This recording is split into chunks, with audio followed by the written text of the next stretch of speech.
بسم الله الحمد لله والصلاة والسلام على رسول الله وعلى آله وصحبه ومن والاه. Salam alaikum wa rahmatullahi wa barakatuh. Donc nous vivons les derniers jours de ce mois béni, le mois de Ramadan, qu'Allah Azza wa Jalla accepte de nous notre jeûne et nos actions et qu'il nous pardonne nos manquements. Et en cette fin de Ramadan, souvent on commence à parler de zakat al-fitr, donc de la zakat de al-fitr. Et comme chaque année, donc, il y a toujours une certaine polémique dans un certain milieu de certains jeunes qui, pour eux, donc, zakat al-fitr doit être donnée sous la forme d'aliments, et particulièrement les aliments cités dans le texte, donc dans les textes prophétiques, notamment relatés par Abu Sa'id al-Khudri. Donc, il faut donner zakat al-fitr, 4 sa'. As-sa' c'est 4 doubles poignées, le contenu de ces deux mains tendues comme ça, 4 fois. Sa' de dattes, d'orge, de raisins secs ou de aqit. Aqit, donc, sorte de fromage asséché de l'époque. Pour certains littéralistes, il n'est pas permis de donner la zakat sous autre forme, même pas d'autres aliments. C'est uniquement ces 4 aliments.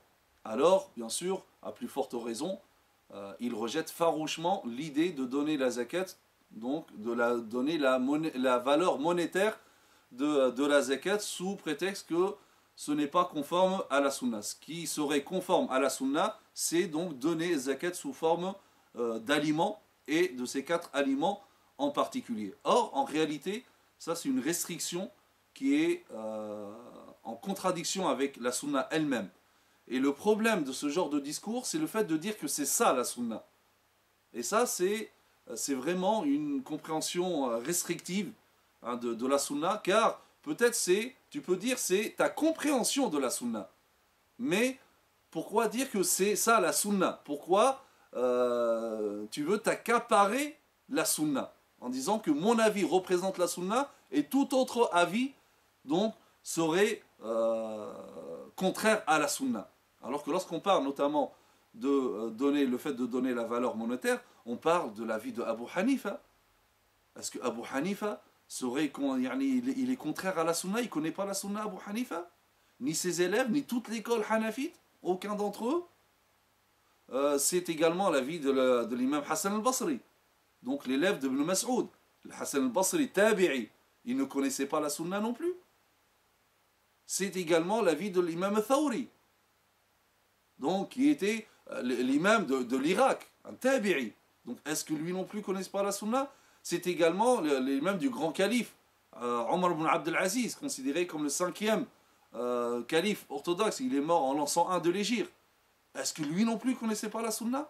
Donc il faut, je pense, un petit peu d'humilité et dire au moins que ça c'est notre compréhension de la sunna, mais ce n'est pas la sunna. Alors, juste pour parler de cette zakat, justement, est-ce qu'on la donne en montant ou bien la valeur monétaire, il faut se poser la question, est-ce que cette zakat a une finalité ou pas? Est-ce qu'elle a un objectif ou c'est juste une prescription sans âme, sans esprit, sans finalité? Bien sûr, le prophète sallallahu alayhi wa sallam, la sharia d'une manière générale, n'instaure pas quelque chose sans objectif.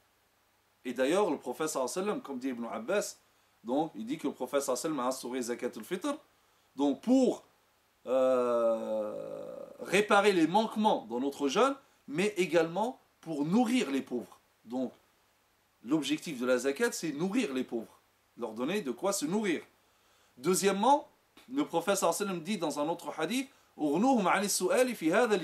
épargnez-leur la mendicité ce jour-là. Ce jour-là, il faut que le pauvre ne ressente pas sa pauvreté. Il faut qu'il partage cette joie de l'Eid avec tout le monde.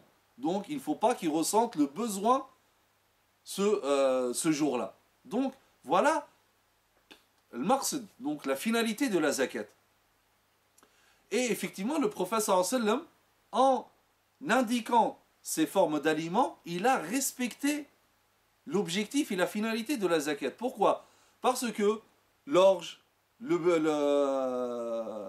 tamar, les dattes, raisins secs, l'aqit, ce fromage asséché, les gens Ça, ou bien c'était l'aliment de base dans ce contexte-là, à Médine et à cette époque. Donc, c'est-à-dire quoi? C'est-à-dire que tout le monde en avait en stock.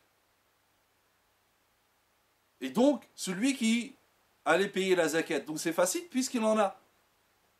Donc, soit c'est des gens, des agriculteurs, ils ont des dates, ou soit donc c'est des gens qui font donc ils ont de la semence, donc ils ont de l'orge, ou soit c'est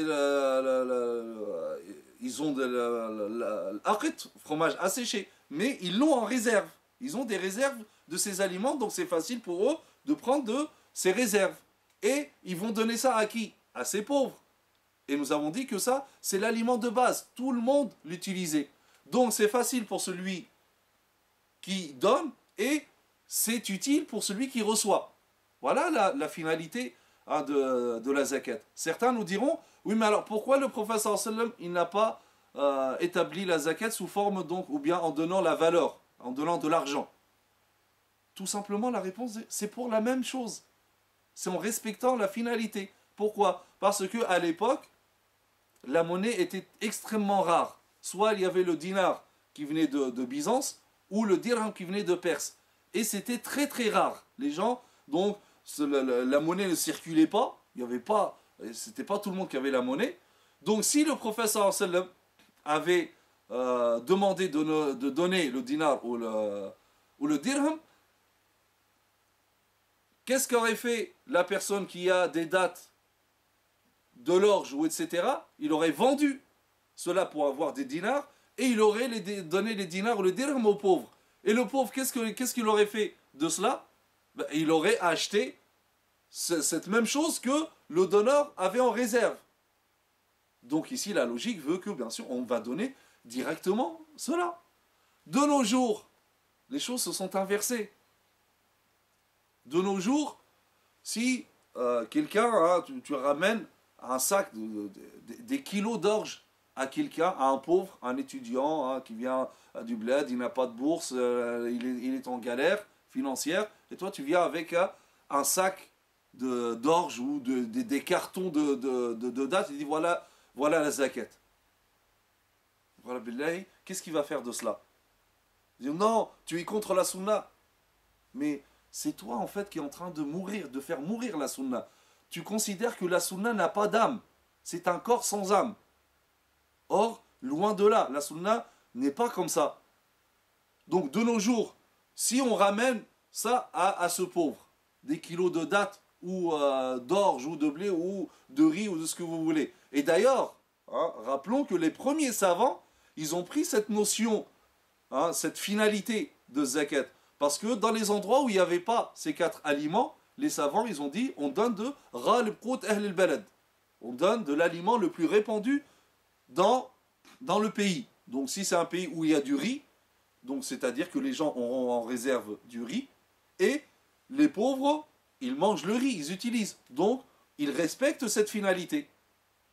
De nos jours, tu ramènes un sac de riz, d'orge, etc. à quelqu'un donc, qui ne fait même pas la cuisine tout seul, ou ce n'est pas l'aliment de base. Donc qu'est-ce qu'il va faire? Tu ramènes un sac de semoule ou un sac d'orge à un étudiant ou quoi que ce soit. Donc qu'est-ce qu'il va faire? Donc avant même, celui qui a donné, est-ce que de nos jours nous avons des réserves chez nous de dattes, d'orge ou de raisins secs ou de aqit ou de riz, etc. Non. Donc qu'est-ce qu'on va faire? On va aller l'acheter. Le contraire de ce qui se passait du temps du prophète sallallahu alayhi wa sallam.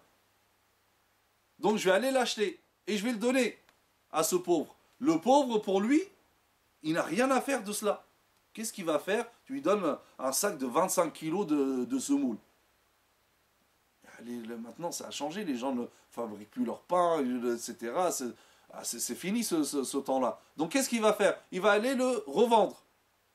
Bien sûr, ça fait l'affaire du commerçant, mais bien sûr, il va le vendre à un prix très bas, et finalement, donc il va récupérer de l'argent.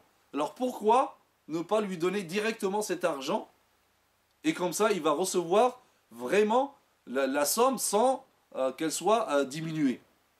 Donc c'est ça la finalité de la zakat, et c'est pour cela, hein, c'est ce qui a poussé l'imam Abu Hanifa, Al-Hassan al-Basri, l'imam al-Thawri, Omar ibn Abdel Aziz et d'autres. Et d'ailleurs, c'est la vie qui se pratique maintenant dans tous les pays musulmans. Car le contexte a imposé cela, parce que c'est ce qui respecte et ce qui réalise la finalité de la zakat, c'est le fait de donner la valeur monétaire. C'est comme ça qu'on peut réaliser la finalité de la zakat si nous considérons que cette zakat a une finalité. Si nous considérons que la zakat n'a pas de finalité, alors effectivement tu peux donner tout et n'importe quoi, les aliments, etc. Parce que pour toi, tant que tu as donné, tu as fait la zakat. Or, non, la zakat, ce n'est pas ça. Et comme j'ai dit, dire que ce n'est pas la sunna, non, ça c'est faux. Comme je me rappelle une fois, dans une mosquée, un frère, donc il collectait la zakat, et il y a une sœur qui arrive avec un sac de semoule. Le frère, il dit, mais nous, on est en train de collecter pour les étudiants, etc. Mais ça, qu'est-ce que tu veux que j'en fasse? Il dit, oh, tu refuses la sunna. Mais non, ce n'est pas question qu'il refuse la sunna. C'est toi qui as mal compris la sunna, et tu n'as pas l'humilité de penser que ce que tu penses, c'est ta compréhension de la sunna, et ce n'est pas la sunna. Et ça, j'insiste dessus parce que c'est très important. Certains pensent que leur compréhension, ça représente la sunna. Et toute autre compréhension, ce n'est plus la sunna. Ça, c'est la plus grande innovation de l'histoire. Là, dit que c'est ta compréhension de la sunna, mais il y a d'autres compréhensions. Et de nos jours, vraiment, pour réaliser la finalité de la zakat, il n'y a pas d'autre choix que de donner la valeur monétaire, d'autant plus que les besoins du pauvre aujourd'hui, ce n'est plus uniquement la nourriture. On prend le cas d'un étudiant, il faut qu'il paye sa chambre, il y a le transport, etc. Donc il y a d'autres besoins. D'accord? Et non pas, donc comme certains le préconisent, donc non, et l'imposent, il faut donner donc la zakat sous forme d'aliments, car en donnant sous forme d'aliments, aujourd'hui, dans notre contexte, c'est dire que cette zakat, instaurée par le prophète sallallahu alayhi wa sallam, n'a aucune finalité. Donc voilà, par rapport à cette zakat et comment la payer. Et d'ailleurs, même l'évolution, même on peut voir les savants, comment ils prenaient en considération les finalités, même par rapport à la date, quand verser cette zakat. Donc, au départ, la période entre la prière du matin, entre le Fajr et jusqu'à l'Eid, c'était suffisant pour donner la zakat et faire parvenir cette zakat aux ayants droit. La société est très simple, les pauvres étaient identifiés, donc c'était facile.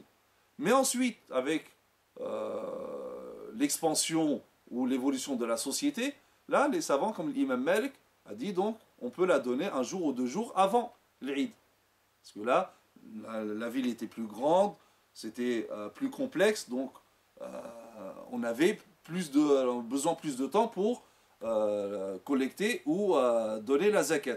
Et certains savants ont même dit on peut la donner à partir de la moitié de Ramadan, d'autres ont dit à partir du début de mois de Ramadan, d'autres ont dit même à partir du début de l'année. L'objectif c'est quoi? L'objectif c'est que cette zakat-là arrive le jour de l'Eid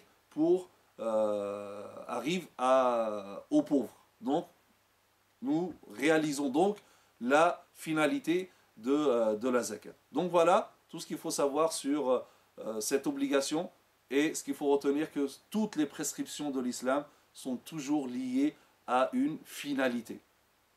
Et si le moyen qui à l'époque était le moyen de réaliser la finalité, si ce même moyen ne permet plus de réaliser la finalité, alors, comme c'est plus les savants, là il faut changer de moyen.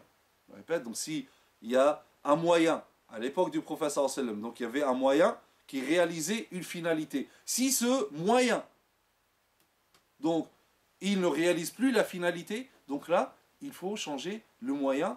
Bien sûr, on reste fidèle à la finalité. Bien sûr, changer le moyen ici, c'est pas changer les zakat en soi, mais je parle uniquement de la forme. Donc comment, sous quelle forme payer la zakat. À l'époque, donc donner les aliments, ça réalisait la finalité de la zakat. De nos jours, ce qui réalise la finalité de la zakat, c'est donner la valeur monétaire. Donc c'est l'avis le plus approprié dans notre contexte et à notre époque. وسبحانك اللهم وبحمدك نشهد أن لا إله إلا أنت نستغفرك ونتوب إليك وصلي اللهم على سيدنا محمد وعلى آله وصحبه وسلم تسليما والسلام عليكم ورحمة الله وبركاته.